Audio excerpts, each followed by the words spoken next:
and we're going to start off with Peter. So tell us what you think you bring to the role, drawing on both your previous experiences, general knowledge of what it's like to be a student in higher education. Thanks, that's a good question.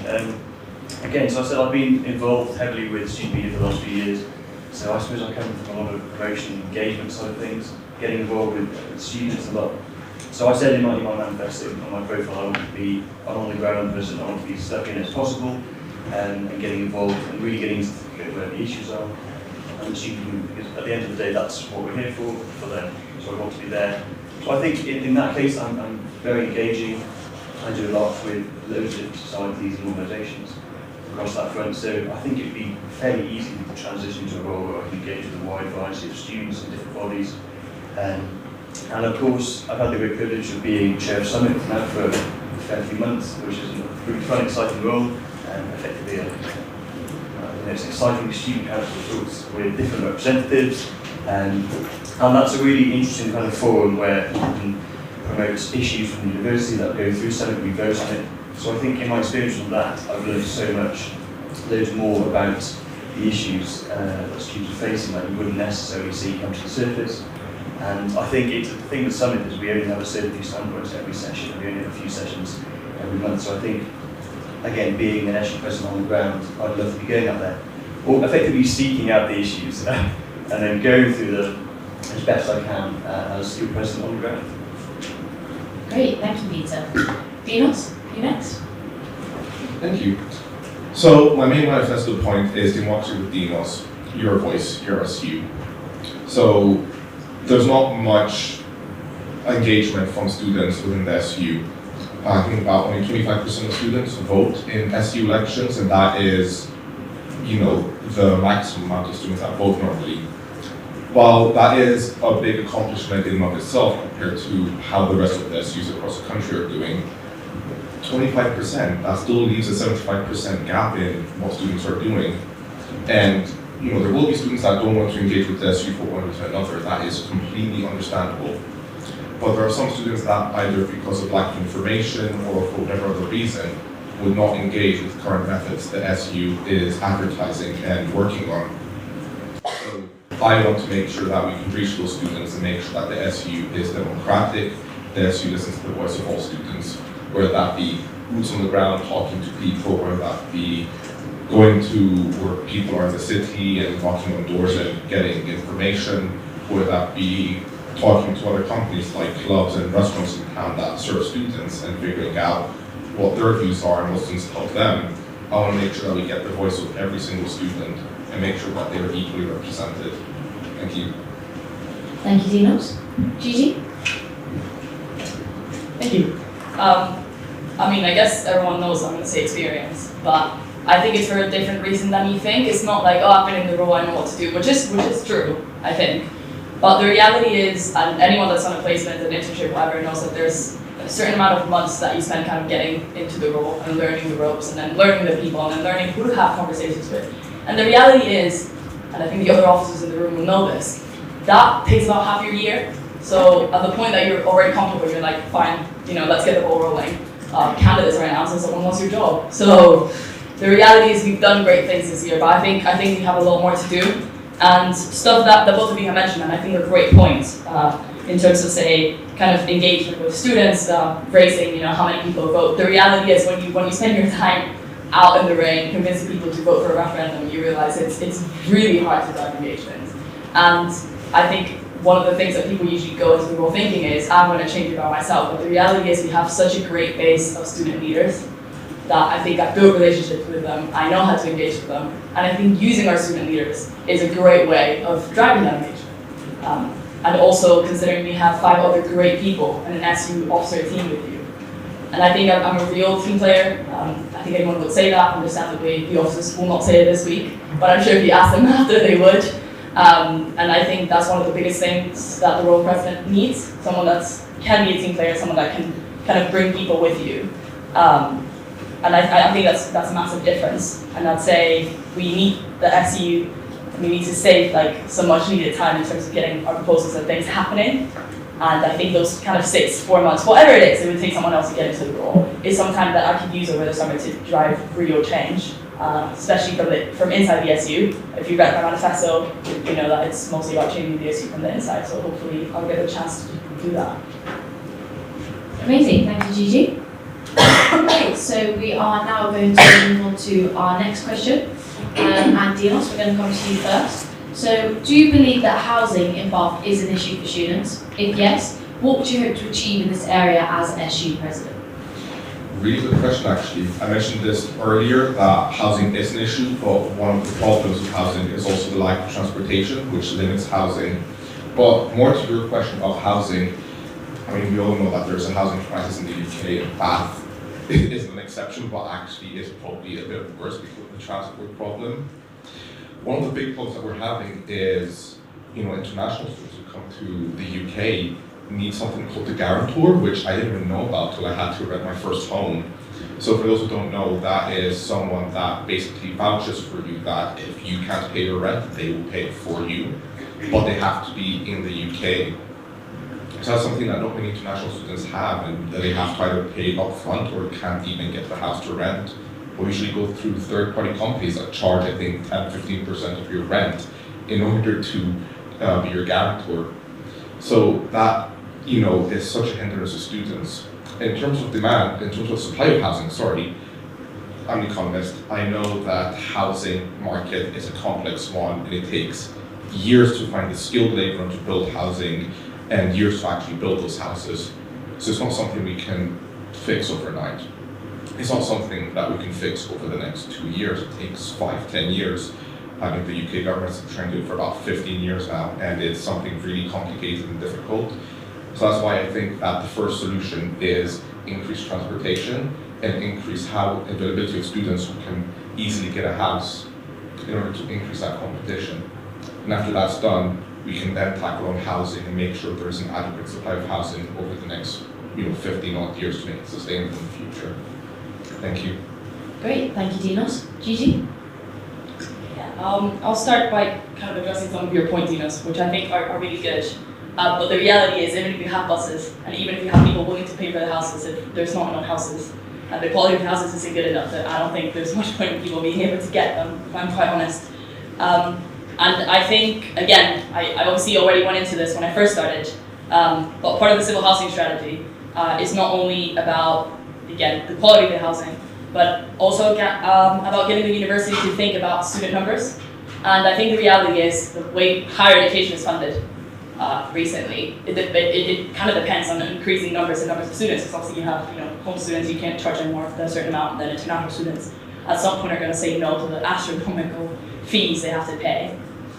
But the reality is, if we keep increasing student numbers, especially in Bath, where we have the green belt and so many kind of building regulations that will not allow for houses to just be built and can't be built, and residents hate purpose-built student accommodations so much. There's certain limitations to that. So I think the first conversation is about student numbers. And then I think, as an SU as well, we should be looking more at how we support housing. So I think if I were to get re-elected, I'd be lobbying, which I'm already doing, to be honest, but within SU resources, to get some sort of staff member to support housing specifically. And also Student Pad, which is the biggest, well, the second biggest letting agent in Bath. The first one is Roman, City, whatever it is.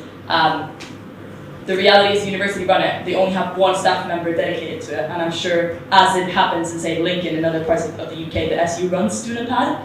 And I sincerely think that is something we should be considering, because obviously as an SU, we're looking out for our students, and we'd like to kind of guarantee that whatever their contracts are signing, the accommodation they're going in is going to be up to the standards.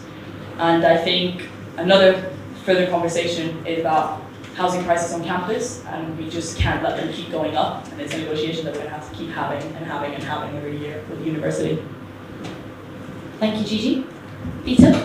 Thank you, this is a really good question. It's not something I really touched on in my manifesto, but it is an incredible issue. I suppose I don't touch on it because I think it's such a long-term strategy, it's not a quick fix. It is a huge issue, and I suppose we look at, I like what Gigi just said about student numbers. I remember back in this fresh week, we had hundreds of students immediately without housing, and that was a huge issue. I mean, goodness knows what that felt like to be in that position. And I suppose if you look at, there's the university's development master plan, they want to develop more accommodation. down the back, or dig up some sports pitches and replace it with housing. But I think, is that really the best option? Because of course we look at student numbers, if we're getting this every year, when do they eventually decide, okay, enough's enough, we can't do any more on campus? Or do we just keep fighting the National Trust to claim greenbelt lands around the uni? Who knows? Gigi's right as well, Greenbelt, Bath is fully surrounded by Greenbelt. It's pretty much like a terrible game of Pac-Man. And there's nothing really to do about it. And there's a fair bit of brown belt in Bath as well that could be open to development eventually. But one of the biggest issues is Bath. I suppose you look at Oldfield Park, it's effectively, if you look at all those native inhabitants that were there, slowly kind of being pushed out every year as more and more landlords think, well, I can make some money from students on it. But again, that's when issues come with poor quality of housing and deteriorating housing, and that's a huge issue across the board. And Dinos is right, of course, with guarantors as well being a major issue that is not really addressed very well by unis or SUs. As soon as students come here, I think that should be pushed a lot more for the second year and going on from beyond then. I just think again, it's not a quick fix, it's a long-term solution, and it's the case of talking to the local authority, talking to the housing associations, and just figuring out, maybe even drawing up maps of specific areas of Bath where the highest concentrations of students are, because I think more and more people I speak to now are living in places like Olddown and Coombe. So it's the case that people are moving out to the city, and then where Dinos says there's less transport options, then it's becoming very circular as an issue. Sorry, as a to your answer, I didn't spot Charlie there, sorry. Because you mentioned sport, I get those in my head. Okay, moving on to the next question. Gigi, we're going to start with you on this one. So, at the University of Bath, a large proportion of our student population are international students. As SU President, what would you do to represent the interests of our international student committees? I think we all know this is one of my favorite topics. It was the whole platform I ran on last year, and it is in fact an increasing part of our population. It's about 33% of our students now, so a third, which is massive. And again, because of student numbers and like how the whole funding system works, the university wants to bring in more international students. The first question I've been raising this year, and I think it's one of the main things we have to continue to raise with the university, is fine, so they get here and then somehow they get a worse experience than home students. Because say they don't have access to accommodation bursaries, which is, I know, something that's been brought up in this debate. They obviously don't get the sort of time to get stuck into the culture and understand what's happening. And we've taken steps to change that. So from a manifesto last year, I had like early arrival for international freshers, and I'm really happy to say that thanks to like community officers, Hannah, supporting that. We're going to pilot that this year in September, so we're going to get freshers sometimes, international freshers, sometimes they get to campus before and do some of the hardest bits, which is, how to register for a GP, how to get a national insurance number, maybe even understanding British slang, because it took me like 3 months to understand what taking the piss meant, like sincerely. So I think those bits, it sounds like a small thing, but it can make such a big difference when you're expected to get here for Freshers Week and then you want to be socializing, but at the same time you have to be doing a million other things, and it's really intimidating and it's really daunting, and honestly it's really lonely. And I think the fact that I've lived this experiences firsthand, I've had kind of a year to start some of those projects, is going to give me a lot of strength to kind of keep this going in the next year with whoever is enrolled for, say, community officer. And yeah, I think those are some of the biggest conversations. And then the overarching kind of theme in terms of university conversations, I want to change the culture around the international students, because sometimes you get to those meetings and they speak about these students as sources of money. It's like, oh yeah, so this market in Asia, and this market in Latin America, and this market in Europe, and it's kind of like, but they're not a market, they're people, and they're people that are coming here, dreaming of having a better life, getting a great education, and we're not fulfilling it, and I think that's frankly unacceptable. Great, thank you, Gigi, really good answer there. Moving on to Peter. Hello. So as you know, I'm the only kind of home student here, but I'm not going to say that's a disadvantage as such. Again, I've looked at this whole thing, international students, international communities, and the big cultural aspect as well. So I've sort of spoke about better pathways for cultural integration. I think it's important that, as you say, when international students come here, there's a quite a big shock factor. I'm not going to go on the slang, but I think it's the case that there should be a better pathway. The SU should facilitate much better the way in which societies, in which students can involve themselves with societies a bit easier, or indeed just directly with one another. I think there's a huge there can be huge cultural barriers in some international groups. I think this is a huge thing to come across first, And whether we do this by introducing more mixes, I suppose, maybe getting different cultures together, and just seeing how that goes, it's an option potentially. And one thing I've spoken about, because it's kind of close to my heart in some respects, doing radio as well, is more international music exposure. So this year I started with my housemate Charles, an Afrobeats show on URB. And I just remember back to Fresh Week that we had in 23, where we had an international night there, which was a huge flop. It was a major disaster. And it was really sad to see that. So we don't know why that was the case. That should have been, considering the international community we've got on campus, that should have been enormous. So we need to sort of address the facts of why students aren't getting involved in things they should be proud of and should be sort of pushing for. I think it's going to take a long time to figure that out, but it's the case of I just want to push for more intercultural development as well in cohesion. I think there's a lot more societies, cultural societies and international communities can do together. It's the case of, I suppose, just pushing them together and saying, here you go, meet one another, because I think sometimes uncomfortable situations bring out the best in people. And of course, I'm still a home student as such, but I'm Welsh and I'm proud to be Welsh. That's my culture over there. And it's St David's Day today, so I'm going to mention that. Deep was very happy, and I went to a graduate talk the other day. Sorry, Peter, you have to go. You are gone in 2 minutes. But happy St David's Day.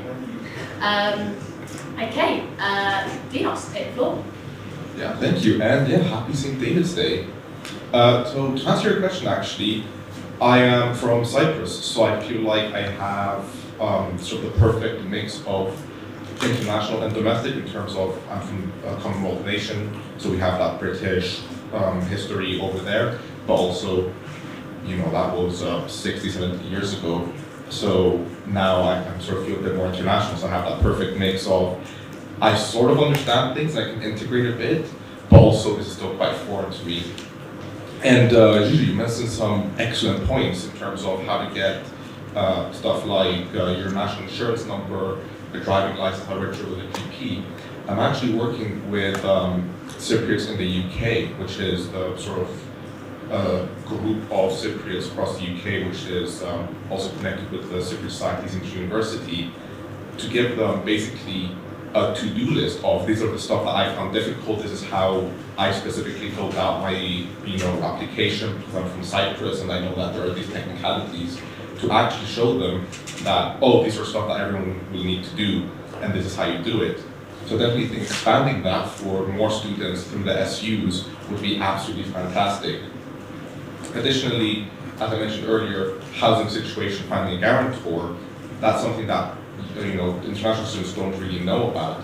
So that's something that I want to offer them, A, information on how to find a guarantor, and B, possibly the support from the university or the SU if that's doable. So I think those 2 points are very overarching.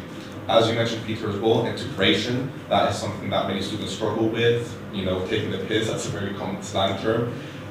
This is very stupid, but Mackey's, I didn't even know that stood for McDonald's.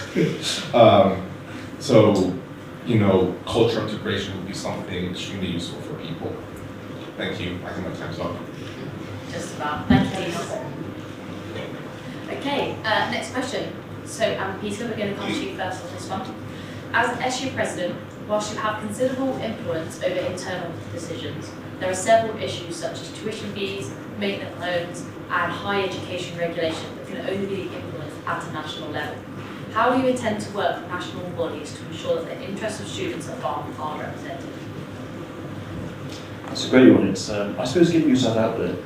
I'm not really shy, I suppose, in talking to organisations and different groups. I think if there's an issue at hand that's really important to people, and again, what you just addressed, they are really important, I would be straight out there and talk to these people. So I was, when I was young, I was an NUS delegate for my college back in Wales, and it was quite funny, I actually got a maintenance loan piece passed by them for universities in Wales, even though I had to go into England. But it was interesting, that experience, I think, gaining a bit of exposure to how we can lobby these kind of groups. And again, I know a fair bit about lobbying, because I think politics, so Gigi probably will as well. And I suppose it's interesting the way I approach stuff in that regard. I think I'll have no issue in representing students at any level. If it's an issue we need to escalate to a higher body, or even government level, I will happily do so. I don't think it's not going to be easy, But I think it's a challenge that's worth it at the end of the day, because yeah, tuition fees are a major issue, and goodness knows when things might get worse with tuition fees. I mean, the country's in a bit of a mess at the moment, and who knows with the Labour government coming in this year if anything starts to change. Who knows? It's all a bit up in the air. So I will absolutely work to the best of my ability to go up from there, because I've again engaged with high bodies before, and while I was an NUS delegate, I was on my youth council as well back home. So again, I've got experience talking with members of Parliament, education officials, and so forth. Great, thank you, Peter. On to Dinos. Thank you very much, and that is a really important question, because as an SU, we are first and foremost effectively a union for students, to be a voice for the students in the domestic, but also in the national UK scene. So Peter mentioned a really good point about the NUS. NUS is basically, for lack of a better phrase, a union of SUs. That basically that's what they do. They lobby on behalf of SUs, which is, I guess, on behalf of students, to the local governments. But I feel like, as you mentioned, Gigi, at some point you sort of get quite disconnected between, you're lobbying for an individual person or for lives of people, and then, they're just numbers, or they're markets and whatnot. So it's driving back that voice of these are students, this is real experience, this really affects people. Because these people want to do good in their lives, want to do good in their policies, but they get quite disconnected because at some point you're playing with such large scale numbers. And I saw this firsthand when lobbying and working with the local council here at Baines. So it's back, boots on the ground, giving them real stories of real people, figure out what's going on, as well as figuring out what are the challenges facing in the medium to long term, because these policies aren't only short-term oriented, but also medium and long-term oriented. They need to be sustainable. There's no point in implementing a policy now that is going to fail in the next 3 years. So we need to have, security in place for long-term sustainable policies that will possibly help these students. I think that is the biggest impact I can offer. Thank you. Thank you. So my microphone has run out of battery. Would I be able to switch out one of yours, please? Yeah. Hello. Thanks so much. Just to make sure that it's going to be nice and clear. Okay, great. Oh, that's so much better. I didn't think it was even on the whole time. Okay, so we're going to go on to some questions. Abby, I haven't answered that question. Oh. So sorry. You're fine. Gigi, please go ahead. Thank you. What a surprise. Right. So when you're talking about the national conversation, I think when you're faced with, say, maintenance loans or what else did you mention? You mentioned tuition fees, those sort of things. I think there's a series of steps to take in order to have those conversations. The first thing is realizing, obviously, if you're going to be on the national stage, that means you're not going to be in that. And what does that mean for a student community? So I think the first thing is worrying about, is the rest of the team taking care of our students? And that's the first thing as president. You always kind of have to be able to balance those hats, because it's not only the national conversation, it's a regional one, it's a local one, it's a uni one. So the first thing is, okay, you're realizing you have the team on the ground, they're going to be helping students, and then you reach out to all these different bodies, because there's a lot of national stakeholders.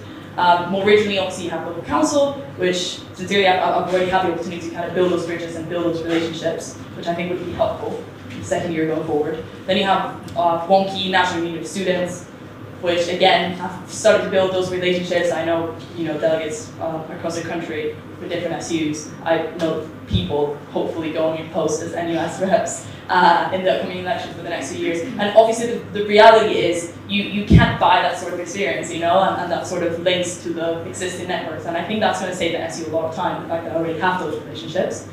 And then finally, when you speak about, say, MPs, Parliament, and those bits and pieces, I've also had the opportunity to kind of engage with them already. A few weeks ago, we were in Parliament talking to an APPG about students, which is an all-party parliament group, and we discussed housing. And at the end of the conversation, we finally were able to bring it back to, it's not about housing, it's about the higher education model in itself and the way it's being funded, which I know I keep saying, but I sincerely think it's one of the biggest national conversations that we need to have. And we've also had to engage with, say, the Office for Students, the Department for Education, and these are the bodies that directly make the decisions. So the fact that I've had the chance to engage with them, again, it just kind of opens up the opportunity to keep those conversations going rather than starting new ones. Okay, thank you, Gigi. That was fantastic. Sorry again for missing you out there. That's fine. So we are going to move on now to a question specific to all three of your manifestos. So you have each referenced the fact that the SU is for students and that students should be a key part in any decision-making process. Can you explain what this looks like in practice for you personally? And how do you plan to ensure students are at the heart of all SU decision-making? And Dinos, we're going to come to you first. Cool, thank you very much. And that's actually very accurate. Your voice, your SU, democracy with Demos. That is what I want. I want to make sure that more students are heard. I want to make sure that more votes are in. I want to make sure that the SU is democratic, not only in its process, but also in the number of voices that are heard. So as I mentioned earlier, it's not only sending emails and being like, log into the SU website and you can vote. Because people will do that, but not everyone will do that. It's sort of bell curve. You have people that will always vote, you have people that will never want to contribute, and then you have that middle-sized bell curve of you need people, just a small push for people to, contribute and participate in other means. So stuff like walking up to people in the parade and asking them questions and informing them a bit. Maybe it's they struggle with English for whatever reason, maybe their first year and they're still trying to get adjusted to the culture, so you offer it in alternative translations. Maybe you work with international societies at the university and you explain to them, this is how this will impact you because they don't know the UK model, and giving them that more information so they actually understand what's going on and they can effectively communicate that to their members. Explaining out why people do not normally participate in this, and then seeing that, they actually do, it's just maybe they don't understand this very well, or maybe they're struggling with something, and enabling that for people.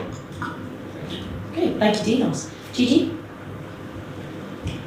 Yeah, thank you. I think spending time out with students has certainly been one of my priorities this year, and I appreciate that Dinos wants to keep that going, because I sincerely think students themselves appreciate it quite a lot. The reality is there's a certain amount of limits, like to the hours you have in a day, and we have around 22,000 students now. So saying that you're gonna just go out and speak to them, it is a great initiative, but unfortunately you will never speak to all of them even if you try, and trust me, we've tried. Some of them don't, actually don't want to talk to you. I'm a bit confused why Dr. Morris is trying to give them a hug. But when I think about student-led, I think the question is about the SU itself and how it's structured and how it functions. Peter mentioned Summit earlier, which is essentially the closest thing we have to a student council in which students make decisions and make policy. But the reality is, the way it's set up right now, students can't actually make policy about the SU itself. So in my head, the first order of business is making Summit work. So we have a central kind of way of making the union work around what students are asking, what the students are demanding of their union.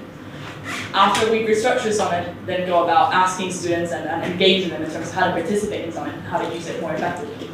And then most importantly, I think, is making sure they understand that, yes, even though we have high numbers of professional staff, I think sometimes students have the experience to say, they walk into the SU for whatever and they have to deal with a staff member first. And I'm not saying that's a bad thing, and we have wonderful staff, all of our staff in the room. But the reality is that makes it a bit harder to see it as student-led when you walk in and you deal with a staff member and they're talking to you about budgets and how much you have to pay for this box fixture or whatever. So I think we can do better at employing more students, honestly. And I think we could have more students do, say, the admin roles, because even if it's the most bottom level kind of operational side of things, we have wonderful students who have the perfect ability to kind of run things. And I think we should be using them to make the SU more student friendly, frankly. Great answer, Gigi. Thank you. Peter? This is brilliant. Everything we do is at the heart for students. I think that's the kind of best way I can sum it up. And I suppose, being chair of Summit has been a really interesting experience to see how we can pass things up and get things into the eye of the issue that wouldn't normally be exposed.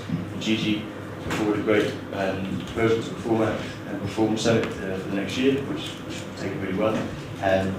I think expanding the awareness of Summit, getting more members is key. I remember we had some open positions this year, which didn't necessarily get filled as intended. And that was an issue in itself in some of the democratic process. I think it's the case of, I keep saying I want to be this on-the-ground president, and you might not agree as such with the time aspect and availability, but I think there is a way to do it. It's got to be figured out because it's beneficial and it's important for the students. And I think one of the things that gets me the most is, I'm going to talk about my best friend Helen Webb in the background, who runs the marketing and communications department. again, being from media, marketing and comms is one of my favourite things to do. And I think the SU can do so much more to communicate to students what it's doing and how students get involved. And I think it's one of the biggest issues now because it's a small team and there's a lot to cover. And so that's something I'd like to bring my skill set to get more out there and get more students engaged. And I think it's doable. It's just a case of being more visible. And I think the university sometimes gets this. We get a comms email from the university. I don't know how many people necessarily read it, but it's probably more than would read the SU's one. I think just based on the kind of stuff they cover and the way they do it. And I think we need to figure out these issues, and again, the communications that we get from the SU as well feed back into the heart of things like referendums. So all this key decision making, it needs to be kind of addressed at a really strategic level to kind of get the best out of it. And I think at the end of the day, everything should be student led. Just answer one, Charlie. Got 5 seconds. It's fine, I won't. Okay, thank you, Peter. It's a great answer.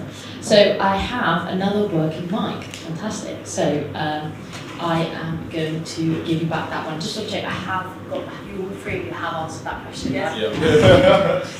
Fantastic. Okay, cool. So we're going to move on from questions from the students themselves. So some of these have been submitted by our Instagram on the Mentimeter. So first one, Gigi, we're going to come to you. A student has asked, I just want to ask the candidates going for SU president if they are aware of the upcoming bursary cuts and the impact they're going to have, as well as if they have plans to attempt to counteract or mitigate these. Fantastic question, and I know it's something very close to the heart of most students in our community.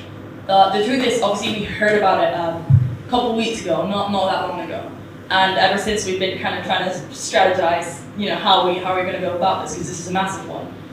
And the first conversation we've had, so the activities officer, David, and I have one of our top 10 issues, which is kind of a list of priority issues that SU comes up with, is about financial safety nets and kind of the access to bursaries and scholarships to students. And the first thing we've done around that is literally we sat down with the university, people kind of involved with it, and asked them, okay, how are these being allocated? What is available to which students? And the reality is we found out that there's more financial support than we thought there was, which admittedly it's not ideal for me to say that I've realized this 4 months into the role, but the reality is there are more pots of money than we thought there were. And we said, then why aren't we making these readily available and obvious to students that they're there? So I think a massive piece around it is about communication, if I'm quite honest. And I think the university as well as us could be doing better at communicating it. And then the reality is, I think again, when you speak about, we're going to give more money to bursaries, more money for scholarships, that money has to go from somewhere. As a matter of fact, I will be leaving the debate early, so I'm going to London to schmooze people into giving us money. So hopefully that'll help. But I think there's a longer term conversation about the financial sustainability of the organization, and I mean the university, not necessarily the students' union, which is something that we've been part of these conversations, and I think that's a step in the right direction. Because if I were to say yes, we need to increase bursaries, yes, we need to increase scholarships, which I absolutely think we should, the reality is that money has to come from somewhere, and the first question has to be, where is this money going to come from? So we've been part of these conversations, and I can assure you that as your current SU officers, we're doing everything in our power to counteract these cuts and make sure that the financial support is still there when you need it. Okay, thank you, Gigi. Great answer. Peter? This is really timely at the moment, so I've put this in my manifesto. I think it's a big issue. And something that was actually raised at Summit the other day that we all had a chat about. And the fact is that it just kind of came out of nowhere. It's part of the university's widening participation plan. So they've increased the participation, so more students get access to money. But then obviously they've reduced the money, and then they've specified what the money can be used for bursaries. Is that a good approach? I don't necessarily think so. We addressed this at Summit. We kind of went through some scenarios where, for example, £1,000 eat and drink credit might benefit certain students, but it might not benefit others. I mentioned sports students. I don't think £1,000 would go too far using AHS outlets on campus. So I think it's the case that I really wanted to push for the uni to really address this and consult more students in this, because I think it's not something they can just slip under the net and hope that everyone's just adopting so easily. But of course, that is what they're trying to do. So I think it's the case of maybe sort of fighting back at this, because it is a key issue and it will affect students for many years. I think it's going 2024 to 2028. as many as they can, and then who knows at the end of that, do they renew it, do they do another station, so it effectively works. I think these are long-term conversations that need to happen to figure out what their intentions are and how the wider anticipation plan will actually develop over time. Great, thank you, Peter. Dinos? Yeah, thank you. So I actually did hear about this a bit earlier than I think most people would, because I was working with the local council on a few other matters when this was raised.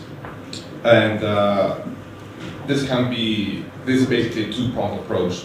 So on the first hand, I agree with what Peter said in terms of, yes, we need to lobby the university in order to make sure that this won't get repeated after 2028. The second one is the local council actually gives a lot of financial support to council members, residents in Baines, back in North East Somerset. Unfortunately, that support is mainly to people who pay council tax, and as students who don't really pay council tax, and I find that quite unfair. So I have been initiating discussions with them to make sure that students are able to access those supports that they give. They do give bursaries. One of the things they did during when electricity prices did increase is that they give big rebates to people depending on what efficiency rating your house was, or the house you were renting actually was.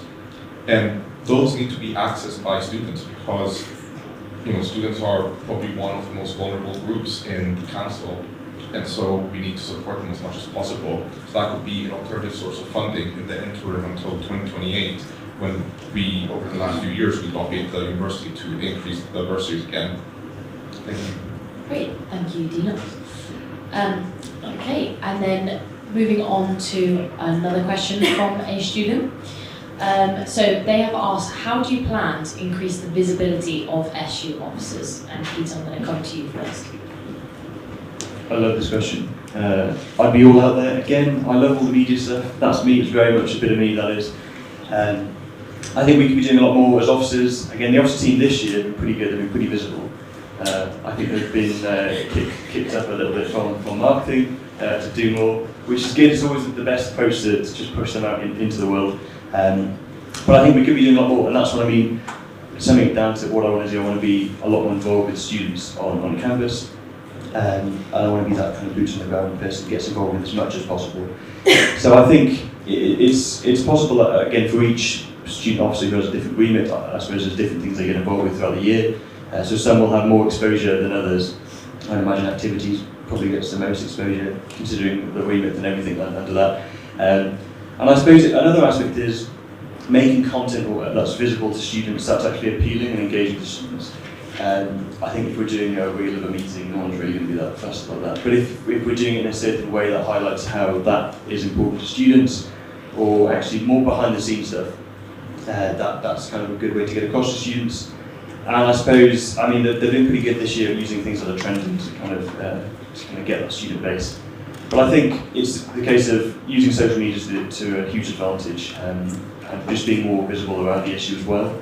So again, there's a certain, I suppose, aspect of, I know there's students who don't know where the offices are. It's just beyond the door up in the plug-in tub. And I think that's a key issue as well, to get people to be more visible to the officers as well, to get people better pathways so people can interact with officers. And again, I'd like to be out there as much as possible. I'm not saying I want to be on a story every day, but where it's timely, where it's appropriate, absolutely, because I think we can be talking about stuff all the time. There's not a day, I suppose, where nothing happens in the SU. There's always something to talk about, and keep students informed and engaged. That's something we do in student media, and it's something I will continue to do with the SU. Thank you. Great, thank you, Peter.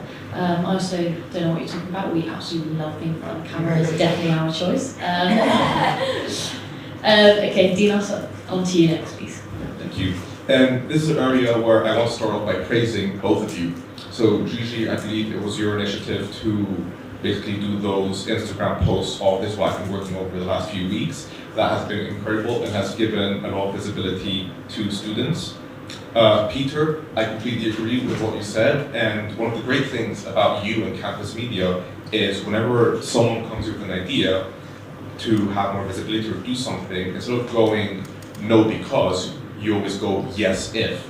And you always have that, we can do it and we need to give more visibility to people and promote this more. So I absolutely love that. So that's my praise for both of you. I completely agree with what Peter said in terms of make engaging content for students. So the Instagram posts have been incredible. I know emails have been sent around and students really did engage with that. I think that is the main thing basically. It's finding which medium students will engage with. If it's Instagram, if it's emails, if it's TikToks, if it's, information blogs, if it's whatever. And using those more and more to inform students about what's going on and promote how we are representing you. Because at the end of the day, we are representing you, we are here for you, and we need to be accountable for the students, for you. So we need to make sure that there is that visibility in order to make sure that people know what's going on and how we are representing them. So that is super important. Thank you. Great, thank you, Dinos. Gigi? Thank you. This will be my last answer. After that, I'll stand up and walk away. It's not because I don't like the debate. I wish I could stay, but I am going to miss my train. I think we've done a lot this year to be more visible. From an open door office policy, which proves counterintuitive sometimes because people just walk in. You're like, okay, great that you're here, but I was about to join a meeting. It has happened. It happens like once a week.